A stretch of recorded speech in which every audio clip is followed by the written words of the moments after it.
You are standing in front of your bathroom mirror, performing the most mundane ritual of the modern world. You are brushing your teeth. You're worrying about a slightly receding gum line or whether you should have bought the whitening strips. You're looking at your face, perhaps noticing a few fine lines around your eyes, and you're thinking about the next 30 or 40 years of your life as a guaranteed stretch of time. But if you were standing in this exact spot 30,000 years ago, the very concept of a future would feel entirely different. In fact, if you were 30 years old today, your ancient ancestors wouldn't see you as a young adult in their prime. They would see a miracle. There is a persistent, nagging idea that ancient humans simply dropped dead the moment they hit their 30th birthday, as if some biological alarm clock went off and shut down their systems. We imagine a world of gray-haired 30-year-olds hobbling around on canes, ancient and spent. It's a clean, simple story that makes us feel superior to the brutish past. It is also a total mathematical illusion. The paradox of the ancient human isn't that they died young, it's that they lived long enough to ensure we exist today, yet the statistics make it look like they barely had time to grow up. The truth is tucked behind a curtain of numbers, and once you pull that curtain back, you realize that the history of human life isn't a slow crawl toward old age, but a violent, high-stakes game of survival where the rules were rigged against you from the second you were born. Because in the ancient world, getting to 30 wasn't the end of the line. It was the moment you finally beat the house. To understand why the 30-year-old senior citizen is a myth, you have to look at the primary tool of human survival, which I like to call the sieve. History is a series of meshes, some fine and some coarse, that every human must pass through.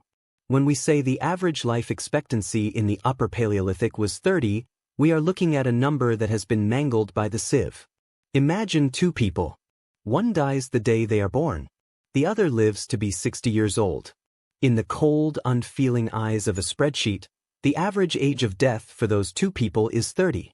But does that number tell you anything about their lives? Of course not. Nobody actually died at 30 in that scenario. One was a tragedy of infancy, the other was a venerable elder. This is the statistical ghost that haunts every conversation about prehistory. The sieve of the ancient world was most lethal at the very beginning of the journey.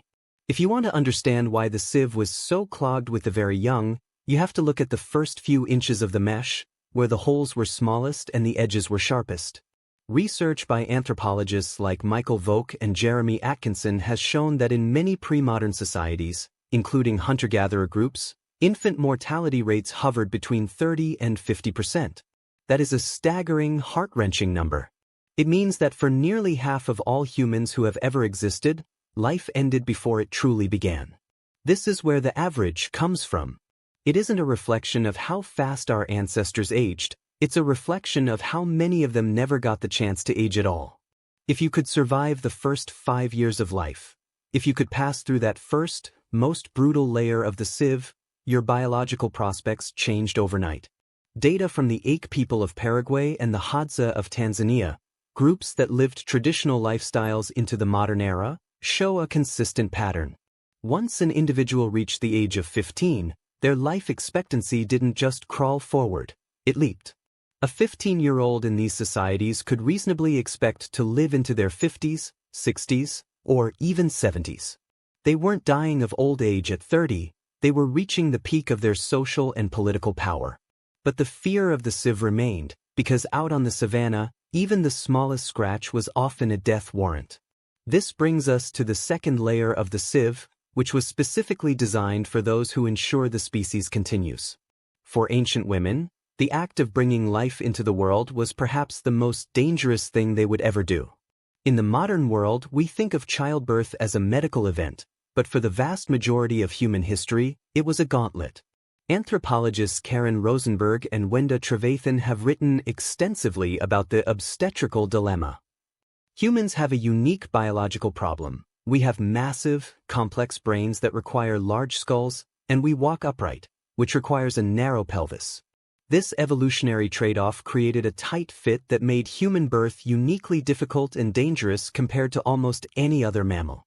Without modern intervention, things like obstructed labor or a breech birth weren't just complications, they were terminal events for both mother and child. The sieve didn't care about the potential of a young mother. It only cared about the physics of the birth canal. Estimates for maternal mortality in prehistory are difficult to pin down, but historical data from the 18th and 19th centuries suggest that in the absence of sterile environments and surgical options, 1 out of every 100 births resulted in the death of the mother. When you consider that an ancient woman might have 8 or 10 pregnancies in her lifetime to compensate for the high infant mortality rate, the cumulative risk becomes terrifying. A woman had a roughly 10% chance of being killed by the very process of reproduction. This created a massive missing population of women in their 20s and 30s, further dragging down those average life expectancy numbers. It wasn't that their bodies were failing due to age. It was that the biological price of the next generation was being paid in full. The sieve was sorting for survival, and many of the most vital members of society were being caught in its mesh before they could ever see their hair turn gray. But even as the sieve claimed the young and the fertile, it was also creating a unique class of survivors. As we move deeper into the investigation, we find that the story of ancient death is also a story of ancient resilience. If you survived the infections of childhood and the perils of childbirth, you entered a period of life where you were, in many ways, more robust than a modern human. We see this in the skeletal record. Consider the site of Sungir in Russia, dating back about 34,000 years. Archaeologists found the remains of 2 children buried with incredible care, surrounded by thousands of mammoth ivory beads and high-status grave goods. This tells us 2 things. First, that children were deeply valued, contradicting the idea that parents stayed detached due to high mortality. Second, it shows that the people who buried them, the adults, were capable of massive physical labor and complex social organization. They weren't a dying race of 30-year-olds. They were craftsmen, hunters, and artists who had mastered their environment. The sieve had tested them, and those who remained were the elite of the human species. Yet, a new threat was waiting for them, one that didn't come from a predator's teeth or a difficult birth, but from the very ground they walked on. The sieve changed its shape entirely when humans made the biggest mistake in our history. We stopped moving. For millions of years, our ancestors were nomads. They lived in small, mobile bands. This was a natural defense against disease. If a group stayed in one place too long, waste accumulated, parasites thrived, and water sources became contaminated. By moving, humans stayed one step ahead of the pathogens. But about 12,000 years ago, during the Neolithic Revolution, we began to settle down. We cleared fields, we penned in animals, and we built permanent homes. And that's when the sieve became a trap. This is what researchers call the Neolithic decline. Studies of the linear Bandkrumik (LBK) culture in Central Europe show a clear trend. As people settled into farming, their health actually got worse. Skeletal remains from early farmers are often shorter than their hunter-gatherer ancestors.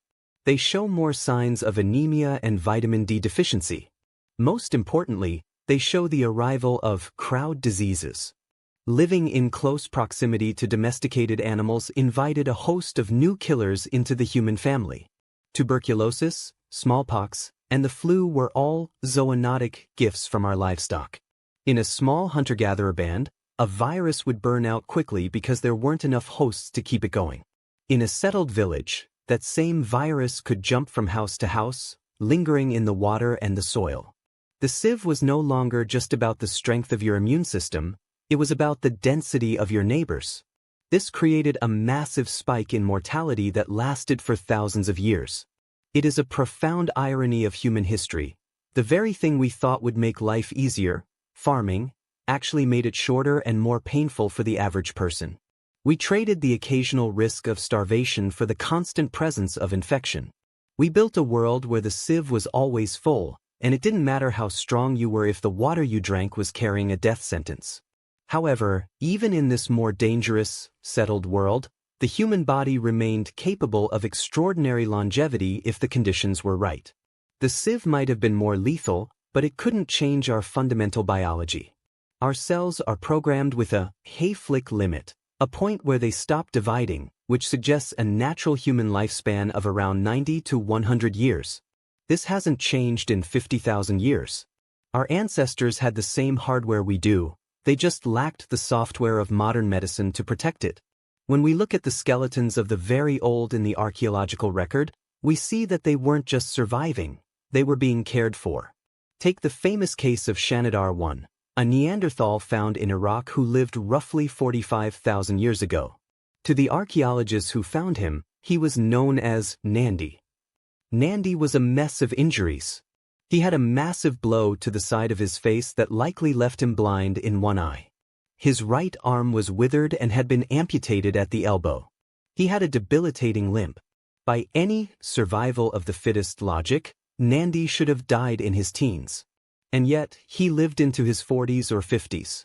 In a world without antibiotics or hospitals, the only way a man with those disabilities survives for decades is through constant, dedicated communal care. Someone was crushing his food for him. Someone was carrying him when the group moved. Someone was protecting him from predators.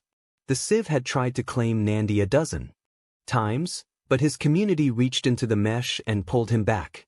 This is the big reveal of ancient mortality. It wasn't a solitary struggle against nature. It was a collective rebellion against the Civ. Longevity wasn't just a biological fluke, it was a social achievement. This brings us to one of the most fascinating theories in evolutionary biology, one that explains why we are the only primates who live so long past our reproductive prime. It's called the grandmother hypothesis. Dr. Kristen Hawkes, an anthropologist who studied the Hadza people, noticed something peculiar. The elderly women in the tribe, who were no longer having children of their own, were the most productive foragers. They spent more hours gathering tubers and food than anyone else, and they shared that food with their grandchildren. This allowed the younger mothers to have more children more quickly, because the grandmothers were offsetting the caloric cost. The Civ might have been trying to filter out the useless, elderly, but evolution found a way to make them indispensable. By living to 60 or 70, a grandmother ensured that more of her DNA survived in the form of her grandchildren. This created a powerful evolutionary pressure for humans to live long lives. We didn't evolve to die at 30, we evolved to live to 80 so we could help the toddlers survive the Civ. The very existence of menopause, a biological rarity in the animal kingdom, is proof that our ancestors were regularly living into old age. If everyone died at 30, menopause wouldn't exist because no one would ever reach it. Our bodies are walking evidence that the short, brutish life is a lie. We are the descendants of the grandmothers who beat the Civ, the elders who held the community together, and the survivors who refused to let a statistic define them. The Civ, as it turns out, is not a fixed law of nature. It is a flexible barrier that we have been widening for millennia. For most of our history, the Civ was a wall of infection, trauma, and maternal risk.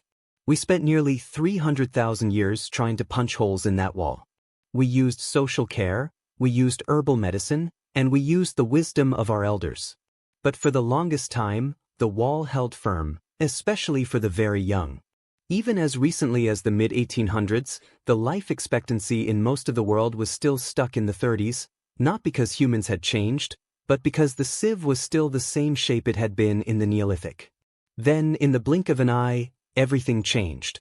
The invention of the germ theory of disease, the arrival of clean water systems, and the discovery of vaccines and antibiotics acted like a sledgehammer to the Civ.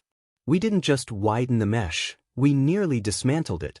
Today, infant mortality in developed nations is less than 1%.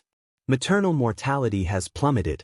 The average life expectancy has doubled, not because we found a way to stop aging, but because we finally stopped the kids from dying. We haven't raised the ceiling of the human lifespan, we've just raised the floor.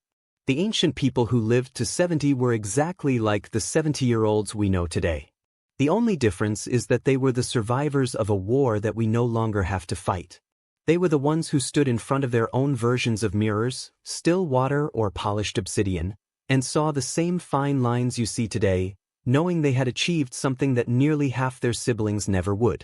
But as much as we like to think we've escaped the Civ, it still casts a shadow over our modern world. We have traded the acute dangers of the ancient world for the chronic burdens of the modern one.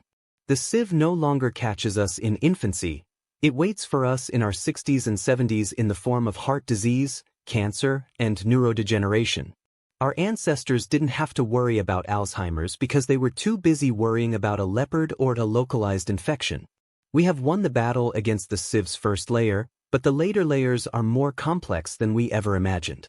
And yet, there is something deeply comforting about the reality of ancient life. It reminds us that we are not a fragile species that only recently learned how to survive. We are a lineage of winners. Every person alive today is the end result of an unbroken chain of ancestors who looked the sieve in the eye and walked through it. They survived the droughts of the Pleistocene, the plagues of the Middle Ages, and the brutal filtering of childhood. They weren't primitive people who died before they could think. They were the architects of the human experience, and they did it all without the safety net we take for granted every morning. So, when you finish brushing your teeth and you look at your reflection, realize that the face looking back at you is a biological masterpiece that was 300,000 years in the making.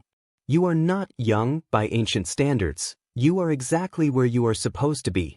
The idea that people used to die at 30 is a comfort we tell ourselves to feel like we've conquered nature, but the truth is more humbling. Nature has always allowed us to live long lives. We just finally figured out how to let everyone attend the party. The sieve is still there, of course. It's just been moved further down the line. We are living in a unique moment in history where the average human actually gets to experience being human for the full duration of their biological clock. It's a gift that billions of our ancestors were denied, a gift paid for by the grandmothers who gathered tubers and the communities that carried the injured. We often look at the past as a dark place where life was cheap and short, but that's because we are looking at the numbers and not the people. The people were exactly like us. They felt the same fear of the unknown, the same love for their children, and the same drive to see one more sunrise. They weren't content to die at 30. They fought for every year, every month, and every second. They built the foundation of everything we know today while the sieve was trying to tear them down. And in the end, they won. They lived long enough to pass on the stories, the tools, and the DNA that allow you to stand in your bathroom today, worrying about your teeth. If you ever find yourself feeling overwhelmed by the stresses of modern life, just remember the sieve.